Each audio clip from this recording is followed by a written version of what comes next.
The reason we celebrate Advent is because the second coming of Christ couldn't have happened without the first one.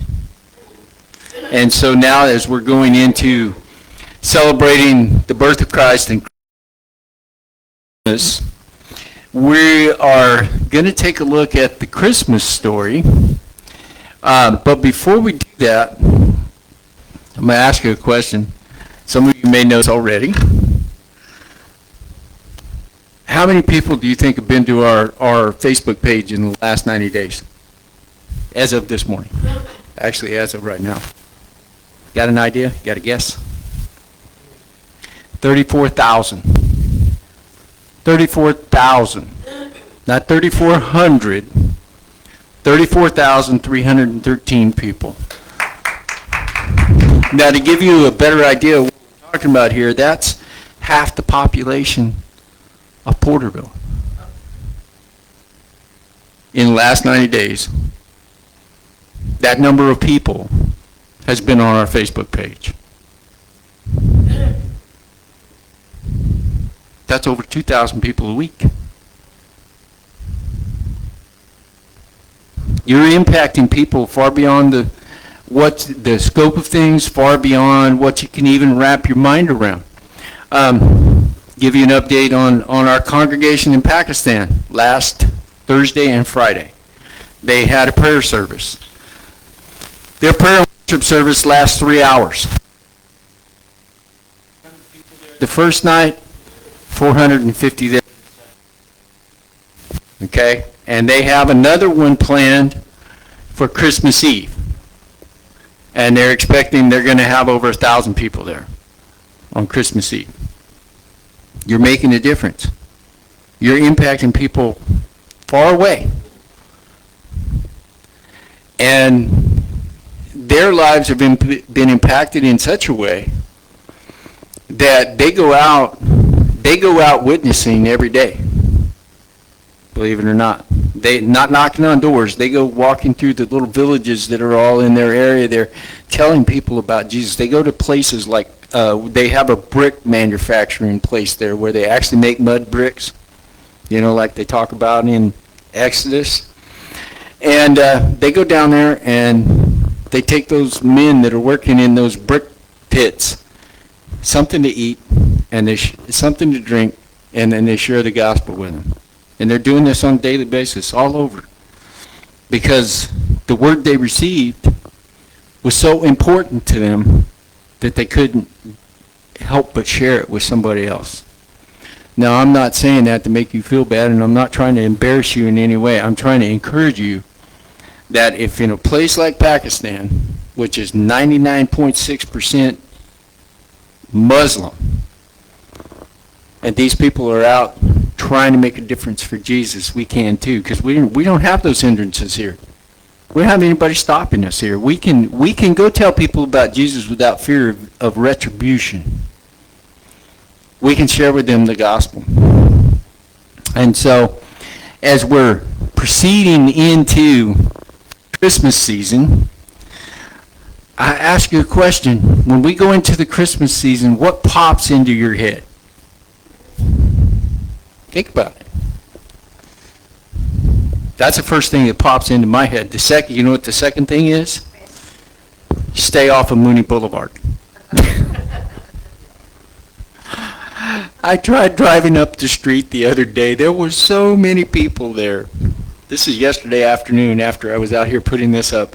And I'm trying to get to my house, to the turnoff to get to my house. And I live right off of Mooney Boulevard.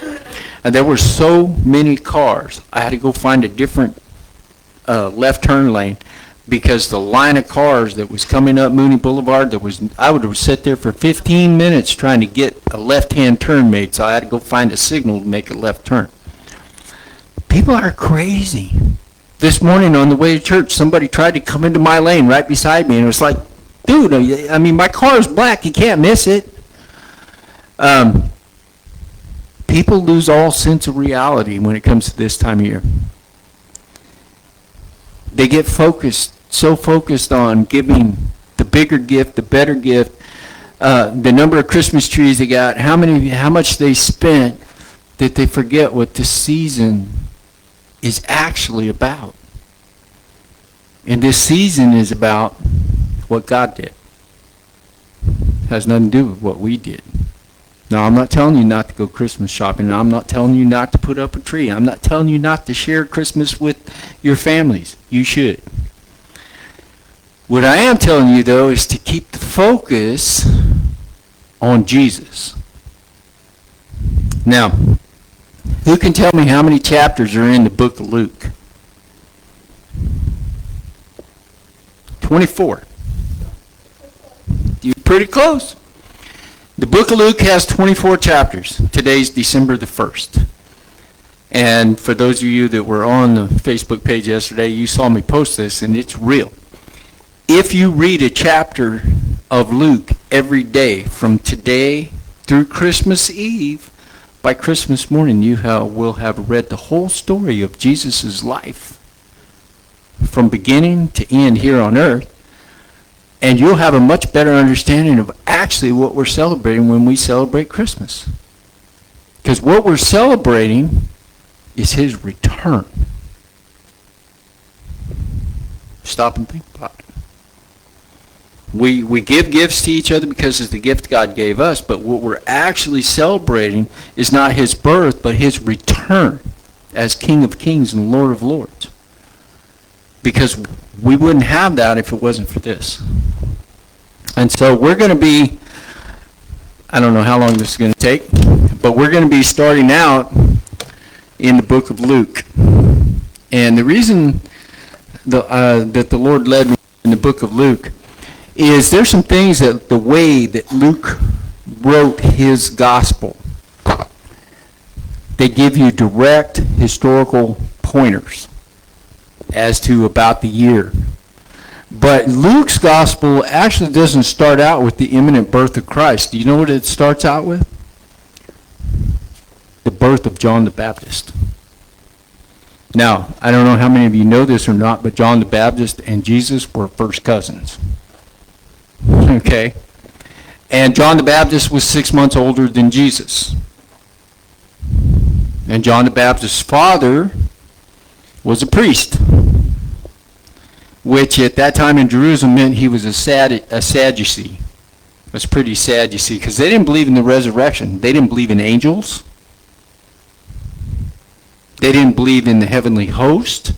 What they believed was, it's one and done. When you die, it's over. You're in just worm food. That's it. That's what they believed. Yet, the very first thing that Luke tells us about is the birth of John the Baptist, because something happened. So I'm going to start there. And by the way, it's one of the longest chapters in the Bible. I think the only, don't quote me on this, but I think the only chapter longer than Luke chapter 1 is Psalms 119. Luke chapter 1 has 80 verses in it. Half of that is about John the Baptist. And it's important to know about John the Baptist because John the Baptist was the forerunner. He was the prophet who came, and he's the one who announced that Jesus was coming. And just like John came and then Jesus came, when you recognize that relationship, the same thing's going to happen with the Antichrist. The false prophet comes first. Then the Antichrist comes after him. And causes them to worship the image of the beast. Okay? What was Jesus' mission? To restore fellowship between man and God, and to bring man back into a place to worship God in spirit and truth, right? That's why he came. So we have the same thing going on here. So let me start out, and I really like to read Luke because I'm a history buff kind of guy. I like history. But so Luke was a physician. He was a Greek. He was Paul's companion. He traveled with him all through his missionary journeys. He wrote the book of Luke and the book of Acts. And when you read through the book of Acts, when Acts ends, Paul's still alive. So he didn't chronicle all the way through Paul's death, but through his second imprisonment in Rome. But listen to how he starts this out. This is Luke's letter. It says, "For as much as many have taken in hand to set forth in order a declaration of those things which are most surely believed among us, even as they delivered them unto us, which from the beginning were eyewitnesses and ministers of the word. It seemed good to me also, having had perfect understanding of all things from the very first, to write unto thee in order, most excellent Theophilus, that thou mightest know the certainty of those things wherein thou hast been instructed." So this letter and the book of Acts are written to a specific person, Theophilus. Now, there's a lot of controversy in theological circles about who Theophilus was. Some think he was like a Roman governor, things like that. Others have some different theories. I would like you just to look at this. He calls him most excellent Theophilus. And in the language of the day, that means this guy was a ruler. He was either the mayor of a city, or he was over a certain area, or something of that nature. And Theophilus can be a title or a name in Greek. But Luke's account here is for someone who has accepted Jesus. Because verse 4 says, "That thou mightest know the certainty of those things where thou hast been instructed." In other words, somebody has told him about Jesus. Somebody has taught him about Jesus, and Luke writes him a letter. And he describes every single detail. Now, when you read in Acts chapter 1, he let you know, the reader, that this is his second letter to the same person. And originally, like for about 400 years anyway, it went Luke 24, Acts chapter 1, they were all one book. So they kept it as a book. When they set the Bible in order, they separated them because they are two separate letters to the same person. Just like 1st and 2nd Timothy, 1st and 2nd Thessalonians, 1st and 2nd Corinthians, 1st and 2nd Peter, 1st, 2nd, and 3rd John. These are two separate letters listing two separate events. One is the Jesus coming. The other one is the history of the church. So we need to, if we're going to study the Bible effectively, we need to have in our heads what we're looking at. So, what did I tell you about John the Baptist's father? He was a Sadducee. He didn't believe in the resurrection. He didn't believe in angels. He didn't believe in demons. Okay? He believed that once you died, you were done. That was it.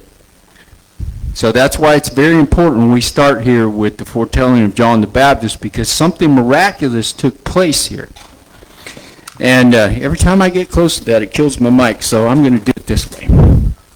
So he says, "There was in the days of Herod, the king of Judea, a certain priest named Zacharias, of the course of Abia, and his wife was of the daughters of Aaron, and her name was Elizabeth. And they were both righteous before God, walking in all the commandments and ordinances of the Lord, blameless. And they had no child, because that Elizabeth was barren, and they both were now well stricken in years." Now, who's that remind you of? Sarah and Abraham, well stricken in years. Now, "And it came to pass that while he executed the priest's office before God in the order of his course, according to the custom of the priest's office, his lot was to burn incense when he went into the temple of the Lord." They burned incense as a way of cleansing. So he went in first to cleanse the temple with incense. That was his job. "According to the custom of the priest's office, and when he went into the temple of the Lord, and the whole multitude of the people were praying without at the time of incense. In other words, this event we're about to take a look at happened. There was a whole crowd of people out front. Remember, Zacharias is a Sadducee. He's a priest. He doesn't believe in angels. He doesn't believe in demons. He doesn't believe in the resurrection. He just barely believes in God. But his beliefs were enough that God counted him to be blameless. In other words, he was serving God with the right attitude. He just had some wrong interpretation of what the Word says. And when Zacharias says, and there appeared unto him an angel of the Lord standing on the right side of the altar of the incense. Remember, he doesn't believe in angels, and one appears in front of him. So now he's had a major conflict. Do I believe what I see? Or do I keep believing what I've always believed? I saw him, he was troubled, and fear fell upon him. This is something I've told people doesn't exist, and here I am standing in the presence of an angel. But the angel said unto him, Fear not, Zacharias, for thy prayer is heard, and thy wife Elizabeth shall be a son, and thou shalt call his name John. And thou shalt have joy and gladness, and many shall rejoice at his birth. For he shall be great in the sight of the Lord, and shall drink neither wine nor strong drink, and he shall be filled with the Holy Ghost, even from his mother's womb. And many of the children of Israel shall he turn to the Lord their God. And he shall go before him in the spirit and power of Elias. Who's Elias? Elijah. To turn the hearts of the fathers to the children, and the disobedient to the wisdom of the just, to make ready a people prepared for the Lord. And Zacharias said unto the angel, now here's doubt coming in. Whereby shall I know this? For I am an old man, and my wife well stricken in years.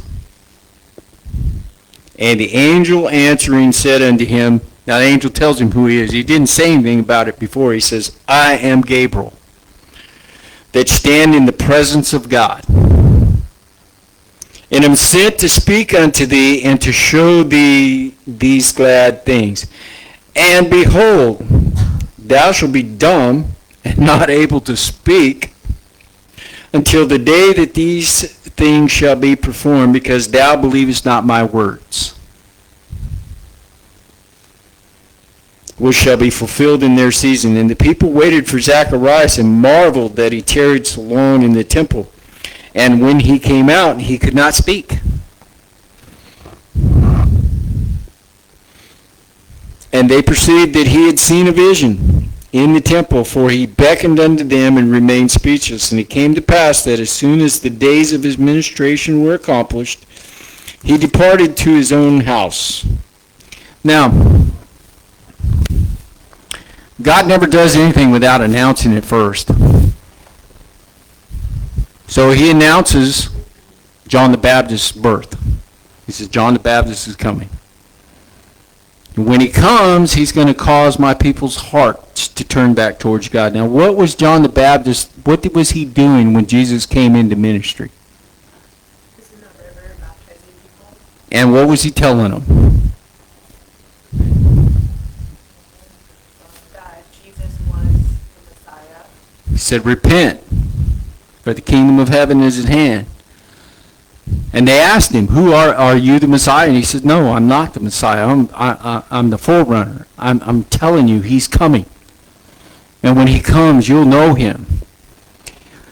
So when we're going into this time of year where we are thinking about Jesus, and the world thinks about the gifts, the Christmas trees, the songs, the music, all the other things. But we're thinking about the reason we have this season to celebrate. Because if he hadn't come, we'd have no hope. If he hadn't come, there would be no hope of the resurrection. There would be no hope for the people that we talk about Jesus all the time. The people we tell, hey, there's a better way. You don't have to keep living the way you are, because if you let me introduce you to this man, his name is, can change life forever. And so we have to keep in mind what this season's about. My Pastor Kurt at my father's house, first time I met him back in 2012, very first thing at the end of our very first conversation, it's in July, and he says, "Merry Christmas." I went, "What? It's July. What do you mean, Christmas in July?" He started laughing. He says, "When you figure it out, let me know." And he left. So I'm thinking about it. I'm praying about it. What in the world is he talking about? So the next time I saw him, which was just a couple of days later, he did the same thing. When he was getting ready to go, he shook my hand and said, "Merry Christmas." And he jumped in his, at that time he had a Jeep, he jumped in his Jeep and he's left. When I finally did figure out why he said that, I received a revelation. Do you know what it was? Do you know why he said Merry Christmas in the middle of July? Because he believed, and still does, that the spirit of Christmas that the church has at Christmas time should not just be at Christmas, but year-round. What did we do last month? That's Christmassy.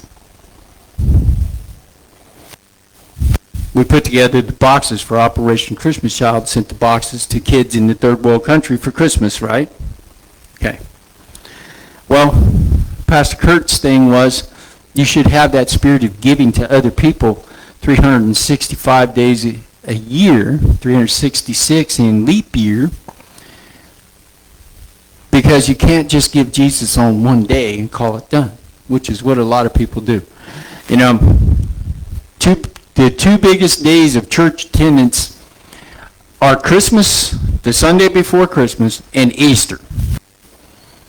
There's a whole bunch of people out there that you meet that they only go to church twice a year. They go to church on Christmas, and they go to church at Easter. And to them, they're good for the rest of the year. They don't need to show up at church. How many of you could, if that was your only food, could you live from Easter to Christmas and then from Christmas to Easter, or do you have to eat in between? You had to eat in between, right? So when we're here and we're looking at the miraculous birth of John the Baptist, which his birth was almost, not quite, but almost as miraculous as Jesus' birth, because Jesus' mother was a virgin. She'd never been with a man. Elizabeth's birth is miraculous because she's an old woman and gets pregnant. And Sister Bonnie said, "Nuh-uh." We like to tease her. We told her, "You're only 91. You're same age as Sarah." She goes, "I'm done." Stop, think about that. Elizabeth and Mary are cousins. Elizabeth is pregnant. Mary goes to see her. Now, Mary had just conceived of the Holy Spirit. It had just happened. Yet when she walks in to see her cousin Elizabeth, John jumps for joy in her belly at the presence of God, because Mary is pregnant with Jesus. This is why we celebrate Christmas. This is the reason we celebrate Christmas, because Jesus came and that he's coming back again.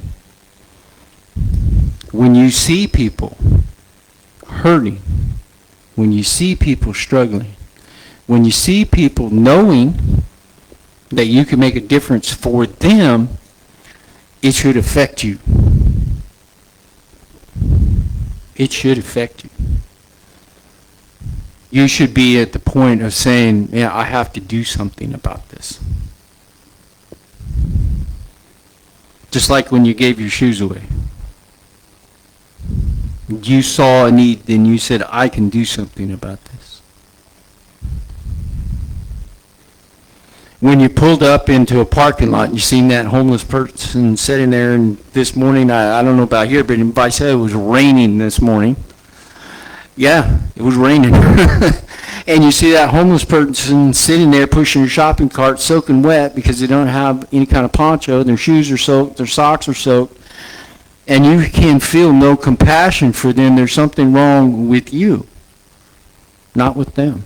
They're where they are by their actions, but it should affect you. It's not that difficult to go spend $1 or $2 and get them something hot to drink, like a cup of coffee. Or if you're really feeling generous, go to Starbucks and get them a really, expensive cup of coffee. Me, I prefer coffee. I'll go to Starbucks. I give the Starbucks gift cards to people that use them. But I'm not saying anything bad about Starbucks. I just can't see spending that much money on a cup of coffee. Okay?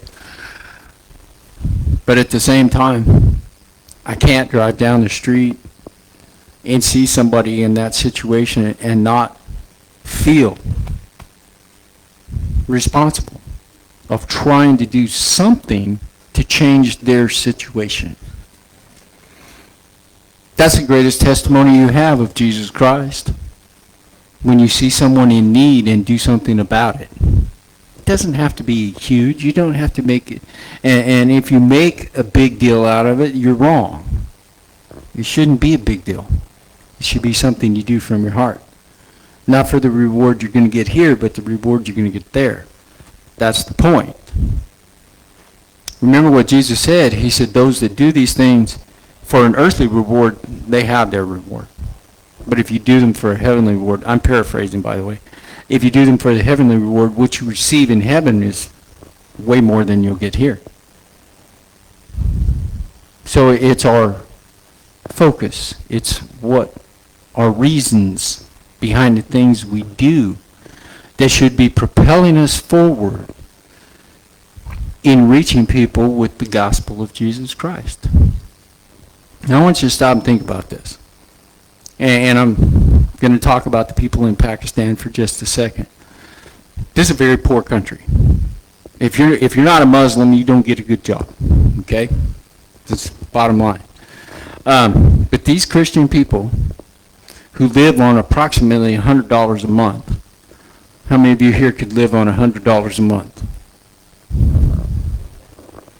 Yeah, I don't see any hands. That won't even buy groceries, right? They live on $100 a month. Okay? And they take out of what they have, and they make food, and they go find these people that are in the same situation they are, and they feed them and share the gospel with them. And people show up because they made it real. When you make it real, people show up. When you make it real, people see Jesus in you. But that's the point, is that they see Jesus in you. Doesn't have to be anything extravagant. Just has to be from here. Because this is what makes the difference. It has to come from your heart. If it doesn't, it's coming from your ego or from your pride. And I think a lot of times we lose our focus on what's most important. I'm guilty of that. I've been there. I thought successful career, nice cars, nice houses, multiple number of cars, multiple number of houses, all these different things was showing the world that I was blessed by God. But my income to debt ratio was so out of whack that I lost everything I had and wound up having to file bankruptcy to cover the expenses. Okay? I wasn't blessed. I thought I was. People thought I was. But my income to debt ratio was so upside down that at the end of the day, there was nothing left to pay the bills. It wasn't a blessing. It was a curse. Today, the only thing I have an installment payment on is my car. And it's not that much, which I praise God for, because I needed a car that was going to get me back and forth. And that's how you tell. Are you blessed? Is it God that's blessing you? And or is it your own works that are blessing you? Same thing goes with how you're reaching people with Jesus. Is it God doing the work through you because you have a humble heart towards Him, that you're trying to do what He's called you to do? Or is it because you want people to recognize that you're out there talking about Jesus? Something serious to think about. What was John's mission? John the Baptist. His mission was to proclaim that the kingdom of heaven was at hand and that Jesus was coming. That was his job.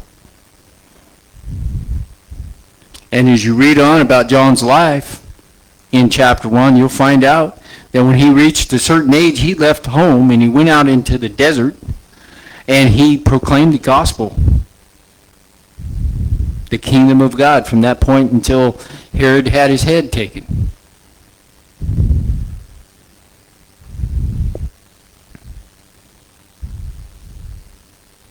How sold out are you to Jesus? Brother Mike, how many times have, I'm putting you on the spot here, don't be embarrassed. How many times have you gone to different places and talked about Jesus and had no response? There were people just like, yeah, you know, that's great, yeah, whatever. And then you go, like you did to the park, you're sitting there talking to someone about Jesus, and because it was sincere, a crowd gathered round. There's a difference. People will always recognize your sincerity. They'll also recognize if you're fake. That's one of the hardest things about doing what I do with my Father's house. You know, homeless people or former homeless people can point out a fake so fast it isn't even funny. They can spot a fake a mile away. And they laugh. And I've seen them do it. I've seen someone up there trying to tell them about Jesus, and they just laughed and said, I don't have any reason to listen to you. And said, why is that? Because you're not really, you're fake. And they're that bold about it too. They'll tell you straight up, you're not real, you're fake. You know, and you say, what makes you say that? And he goes, I see you when you ain't talking here, man. I seen the things you say when you're away from here. So when you're sharing with people about Jesus Christ, when you're sharing with people your testimony, and we all have a testimony to share, all of us, we all got saved. Remember, sincerity is all you need. You don't have to be a Bible scholar. You don't have to be a theologian. That's a educated word for a Bible scholar. You simply need to be sincere. When you tell somebody there's a better way, be sincere. Do you believe that your life now is better than it was without Christ? If you do, you have something to share. Have you had failures and successes as a Christian? And when you had failures and you overcame them, did it make you stronger? So now you have hope to give somebody. Yep, I started out this walk, I messed up, I did this, I did that. There's nothing wrong with admitting what you did, as long as you put it in the context of who brought you out of it and who delivered you from it. But I'll tell you, I got myself into this particular mess, but this is what God did to get me out of it. See, now you're bringing glory back to God. I got myself into this mess, God got me out of it. Same thing here. Who created the mess? Brother Tim was talking about it this morning in his Sunday school lesson. Who created the mess that we all have to deal with? Adam and Eve. Because they listened to a serpent. How many of you would listen to a serpent? If a snake started talking to you, what would you do, Ashley? I don't like snakes, so I'd probably scream. Okay. But this serpent talked to Eve, and she listened.